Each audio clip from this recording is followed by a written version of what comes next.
ជំរាបសួរបងប្អូនអរគ្នាហ្នឹងហើយសូមស្វាគមន៍មកកាន់វីដេអូរបស់ខ្ញុំសាជាថ្មីសម្រាប់ថ្ងៃនេះដែរខ្ញុំចង់មកបង្ហាញបងប្អូនអរគ្នានៅរបៀបដូរលុយ Smart $1ហ្នឹងហើយបងប្អូនអរគ្នាណាសម្រាប់បងប្អូនអរគ្នាដែលគាត់អត់បានដឹងអំពីរបៀបដូរលុយ Smart $1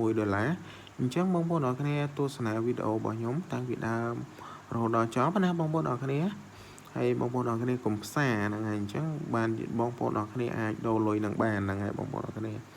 ព្រោះថាខ្ញុំបញ្យល់បងប្អូនអរគ្នាមួយណាតាំងអំពីរបៀបឆែកលុយនិងដូរលុយអីអញ្ចឹងទៅបងប្អូនអរគ្នាដើម្បីឲ្យបងប្អូនអរគ្នាដូរលុយទៅទទួលបានជោគជ័យបងប្អូនអរគ្នាណាអញ្ចឹងមុននឹងយើងដូរលុយគឺយើងចូលមកកាន់កន្លែងនេះមកបងប្អូនអរគ្នាណាមុននឹងយើងដូរលុយអញ្ចឹងយើងបញ្ចូលលុយពេលដែលយើងបញ្ចូលលុយហើយយើងចង់ដឹងថាលុយរបស់យើងហ្នឹងនៅគ្រប់ដើម្បីដូរ$1ហ្នឹងអត់បងប្អូនអរគ្នាណាព្រោះថាពេលខ្លះពេលដែលយើងបញ្ចូលហើយអាចនឹងកាត់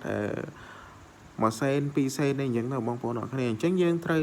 ឆែកលុយមើលសិនបងប្អូនអរគ្នា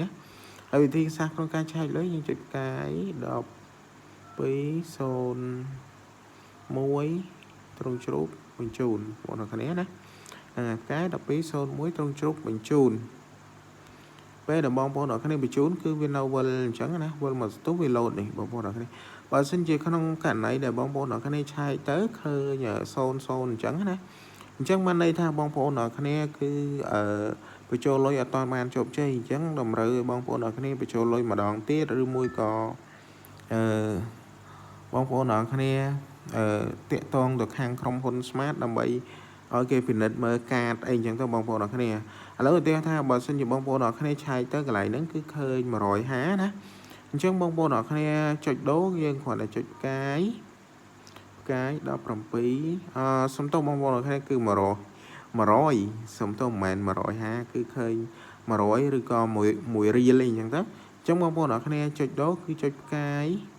10សុំទោសបងប្អូនអរគ្នាចុចលើច្រើនផ្កាយ17 10កត់ហើយផ្កាយលេខ100ហើយផ្កាយលេខ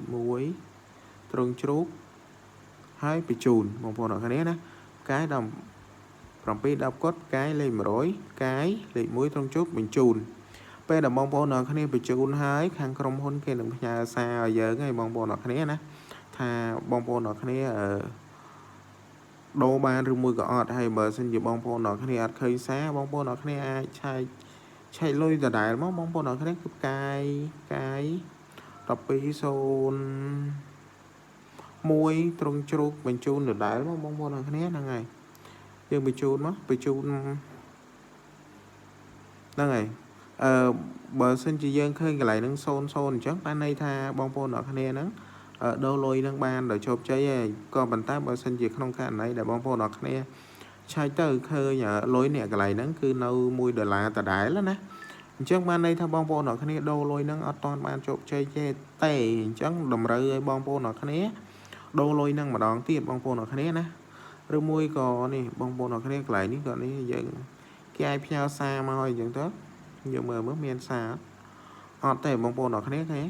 ទូរស័ព្ទមួយនេះគឺវាអត់ឡូតសារទេអញ្ចឹងទូរស័ព្ទខ្លះក៏មាន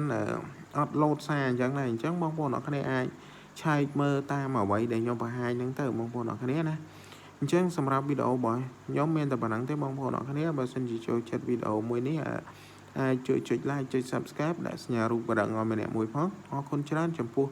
ការតាមដានវីដេអូមួយនេះតាំងពីដើមរហូតដល់ចប់